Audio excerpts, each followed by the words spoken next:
इससे पिछले वाले वीडियो में आप सबों ने राष्ट्रभाषा और राजभाषा के बारे में संपूर्ण जानकारी को प्राप्त किए हैं।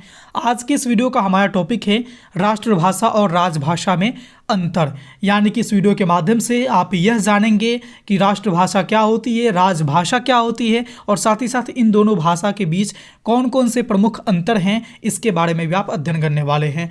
तो स्वागत है एक बार फिर से आप सभी का अपने यूट्यूब चैनल आरके स्टडी पे। और इस यूट्यूब चैनल के इस वीडियो के माध्यम से आज आप सभी लोग राष्ट्रभाषा और राजभाषा के बीच क्या अंतर है इसको जानेंगे। इससे पहले हम लोग थोड़ा सा राष्ट्रभाषा और राजभाषा के बारे में भी जानकारी को प्राप्त कर लेते हैं, यानी जान लेते हैं कि ये दोनों भाषा क्या होती है। हालांकि इसके बारे में मैं ऑलरेडी आपको पूरा वीडियो कंप्लीट वीडियो बना दिया हूँ, आप लोगों के चैनल पर मिल जाएगी। हालांकि उसका लिंक हम आपको इस वीडियो के एंड में भी दे देंगे, आप वहाँ से भी जा करके देख सकते हैं अगर अभी तक आपने नहीं देखा है तो। फिलहाल हम लोग चलते हैं देखते हैं राष्ट्रभाषा क्या होता है। देखिए, वह भाषा जो देश के अधिकांश जगहों पे, अधिकांश भागों पे, अधिकांश लोगों के द्वारा बोली जाती है, इस्तेमाल में लाई जाती है, वार्तालाप के दरमियान उसका प्रयोग की जाती है, उस भाषा को राष्ट्रभाषा कहते हैं। ये जो भाषा होती है ये स्वाभाविक होती है और इसको जनसाधारण की भाषा कही जाती है। ठीक है, इसके बारे में डिटेल्स से आपको जाननी है तो राष्ट्रभाषा वाले वीडियो पर क्लिक करके वहाँ पर उसको देख लीजिएगा। दूसरे जो हमारा भाषा है वह है आपका राजभाषा। ये क्या होती है? इसको अंग्रेजी में ऑफिशियल लैंग्वेज कहते हैं।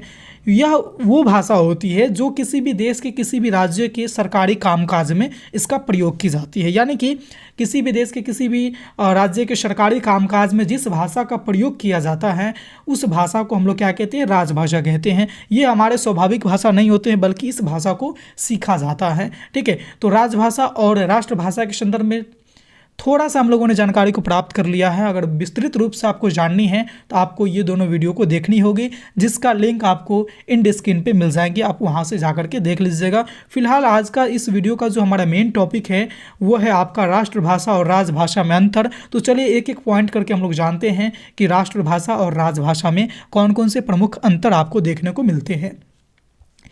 अगर हम राष्ट्रभाषा की बात करेंगे तो राष्ट्रभाषा देश के अधिकांश क्षेत्रों में प्रयोग में लाई जाती है।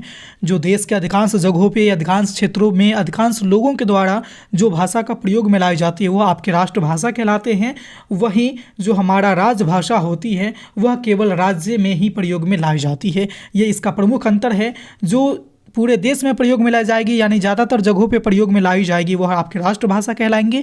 जो किसी खास राज्य में ही प्रयोग में लाई जाएगी वो आपके यहाँ पर राजभाषा कहलाएंगे। अगर इसी संदर्भ में हम कह सकते हैं कि राष्ट्रभाषा का जो क्षेत्र है वह व्यापक होता है और आपके राजभाषा का जो क्षेत्र है वह सीमित होता है, क्योंकि राष्ट्रभाषा का प्रयोग बहुत जगहों पर किया जाता है और राजभाषा का प्रयोग केवल और केवल किसी खास राज्य में ही किया जाता है। इसीलिए इसको सीमित कहेंगे और राष्ट्रभाषा को व्यापक कहेंगे। नेक्स्ट आपका जो अंतर है वो कुछ इस प्रकार से है कि राष्ट्रभाषा स्वाभाविक भाषा होती है, यानी मनुष्य अपने कल्चर में ऑटोमेटिक जिस भाषा को सीख जाएगा उसको हम लोग कहेंगे राष्ट्रभाषा। और जो हमारा राजभाषा होती है इसको लोगों को सीखा जाता है। जैसे कि कोई व्यक्ति की वो जो अपने परिवेश की भाषा है भोजपुरी, जैसे बिहार के किसी ज़िले के व्यक्ति हैं, उसका अपने परिवेश की भाषा है भोजपुरी, और उसकी चूँकि हम लोग जानते हैं कि भारत के सभी देशों के राज्य की भाषा राजभाषा हिंदी है, तो वहाँ पर उसको हिंदी नहीं आती है तो हिंदी को वहाँ पर उसको सीखा जाना पड़ेगा, यानी उसको सीखना पड़ेगा।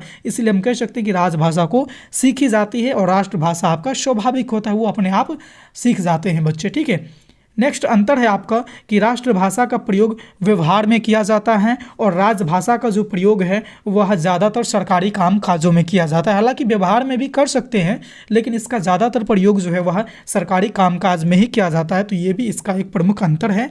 राष्ट्रभाषा का प्रयोग व्यवहार में किया जाएगा और राजभाषा का प्रयोग सरकारी काम काजों में किया जाता है। नेक्स्ट अंतर की अगर आप बात करेंगे तो राष्ट्रभाषा जो होती है वो अनौपचारिक होती है, ये औपचारिक नहीं होते हैं।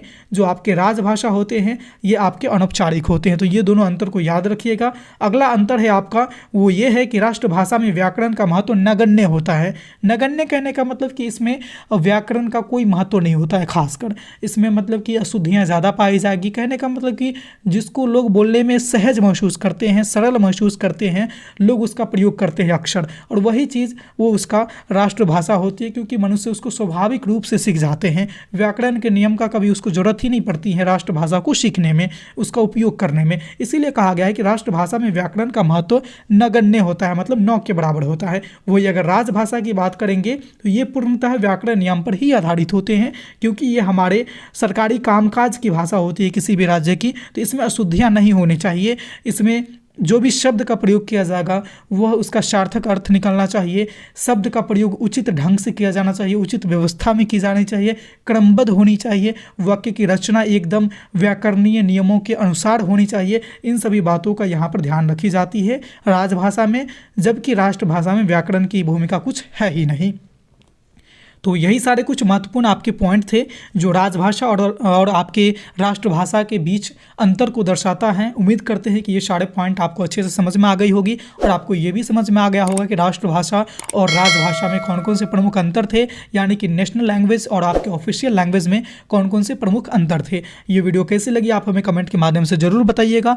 अगर इस तरह के और भी रोचक, महत्वपूर्ण और उपयोगी वीडियो आप देखना चाहते हैं तो हमारे चैनल के साथ बने रहिएगा, सब्सक्राइब कर लीजिए और साथ ही साथ बेल वाला आइकन को प्रेस इसलिए कर लीजिएगा क्योंकि जब कोई भी इस तरह के महत्वपूर्ण वीडियो मैं अपलोड करूं तो उसका नोटिफिकेशन आप तक सबसे पहले पहुंच जाए। तो इस वीडियो में बस इतना ही था, फिर मिलते हैं अगले वीडियो में नए टॉपिक के साथ। तब तक ले देखते रहिए हमारे चैनल आर कर स्टडी को। धन्यवाद।